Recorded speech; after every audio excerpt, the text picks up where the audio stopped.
Alors le risque, c'est quoi? Ben, vous avez raison, c'est que si on n'arrive pas à gagner par ce bout qui est celui de l'expérimentation sociale qui est en cours, et finalement d'arriver à persuader les politiques, c'est-à-dire arriver à rejoindre les deux bouts, eh bien, le système détruit le monde social dans lequel nous sommes, détruit notre culture, et à la fin, il y aura la crise, la vraie crise, c'est-à-dire le moment où le truc tombe en panne. Parce qu'à force de tirer sur les gens, à force de les pousser au suicide, parce que, comme vous savez, on en est arrivé au suicide au travail, et pas seulement en France, en Chine, il y a un nombre de suicides au travail qui est absolument monstrueux.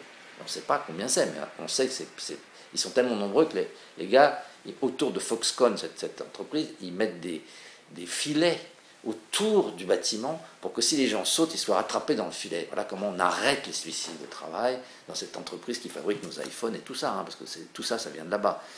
C'est des armées, c'est une usine, il y a plus d'1 million de travailleurs dans cette usine, hein, dans la Chine continentale, même si c'est une entreprise dont le propriétaire est taïwanais.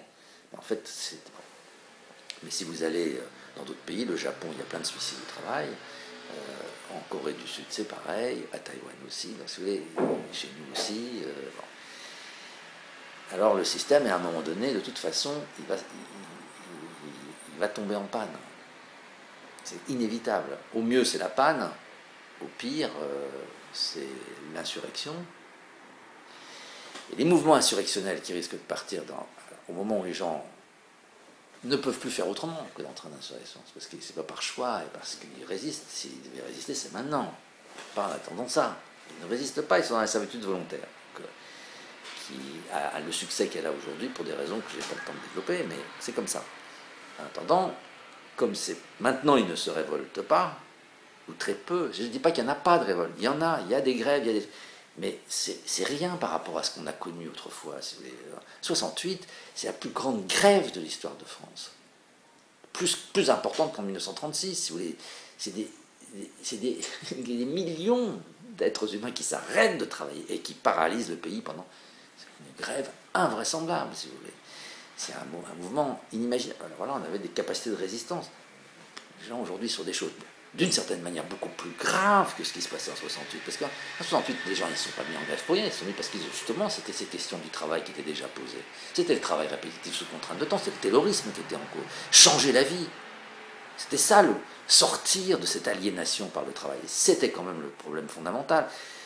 Bon, aujourd'hui, on est dans une situation beaucoup plus grave qu'en 68. Et il n'y a pas de mouvement.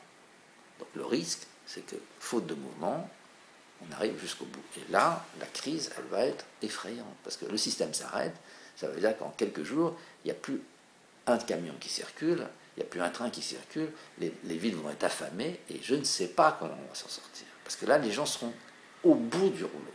Donc la violence, le scénario, il est horrible. C'est pire que la crise de 29. On va arriver à un moment où et on ne pourra pas le redémarrer.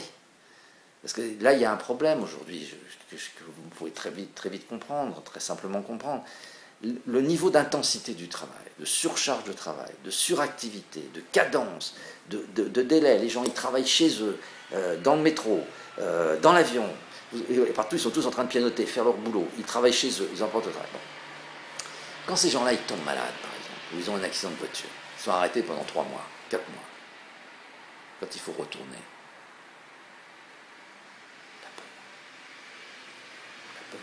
est-ce que je vais être capable de reprendre le rythme et l'ensemble de...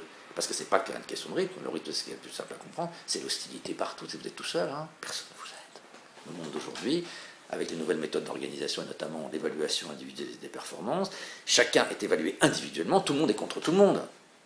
Donc chacun est seul. Vous pouvez aller mal, personne ne vous aide. Ça fait toujours un de moins. Y compris dans la recherche. C'est comme ça aujourd'hui.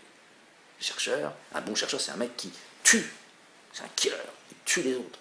Je suis mauvais. Je suis meilleur qu'eux. Je leur marche sur les pieds. Je fais plus de publications. Tac. Et c'est lui qui ramasse les crédits. Et l'autre, il est liquidé. Et c'est tant mieux, ça fait un de moins.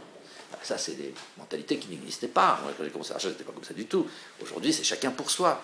Donc, c'est les cadences, la pression temporelle et la solitude. Cette nouvelle solitude qui est une solitude dans un monde hostile. Alors, reprendre le fardeau, si vous voulez, du travail quand vous avez été arrêté, on se demande si on va y arriver. Mais si là, cette crise, elle se produit comme ça, que ça s'arrête, qu'il y a un mouvement insurrectionnel, les gens ne repartiront pas. Hein.